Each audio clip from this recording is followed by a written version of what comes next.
London President Jacob G.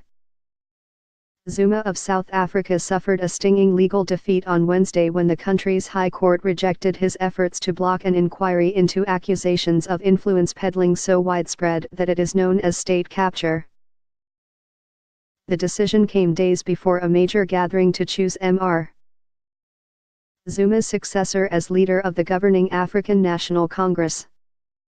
After the findings were read aloud in court, the public gallery burst into applause and cheers, according to local news media reports. The allegations center on accusations that Mr. Zuma has been complicit in a scheme by three businessmen that allows them to influence the appointment of government ministers in order to tilt the awarding of contracts in their favor. Mr. Zuma and the men, who are brothers, have all denied the charges. The court's judge-president, Dunstan Mlambo, said the president's conduct in seeking to gag an official report into corruption and to block a judicial inquiry amounts to clear abuse of the judicial process. The judge also called Mr. Zuma's challenge ill-advised and reckless. Some legal analysts said the court's language was among the harshest yet in a series of legal confrontations involving Mr. Zuma, his accusers, and the judiciary. The 350-page report on corruption was compiled by Thulisile Madonsela, the former public protector, who is effectively the country's anti-corruption czar.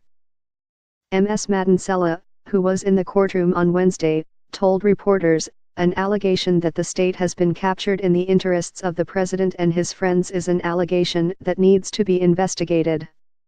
In her report, released in November 2016, Ms. Madonsela called for the creation of a public inquiry, but Mr. Zuma has resisted, saying that the public protector did not have the authority to order him to set up the inquiry since the decision was his prerogative. Judge Mlambo, however, said that the accusations detailed in the report are extremely serious, and that Mr. Zuma had a clear personal interest in the outcome of the inquiry, according to local news media reports. The judge also said Mr.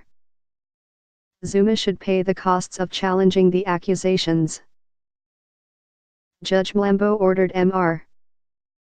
Zuma to set up the inquiry within 30 days, ensure that its work concluded within 180 days and inform Parliament within 14 days of the findings. It was not immediately clear whether Mr. Zuma would appeal the order. The court's ruling came at a delicate time in the often opaque maneuverings of the African National Congress, which has governed South Africa since the election in 1994 of Nelson Mandela as the nation's first black president in the post-apartheid era. Traditionally, the party chooses its officials at an elective conference, and the person picked as its leader is the overwhelming favorite to be its presidential candidate in the next national elections, due in 2019. The conference starts on Saturday, and the front-runners include Nkosazana Dlamini Zuma, a former government minister, and Mr. Zuma's ex-wife, and Cyril Ramaphosa, a former mine workers' union leader who ranks among the wealthiest people in the country. The court ruling on Wednesday may well deepen sentiment among ANC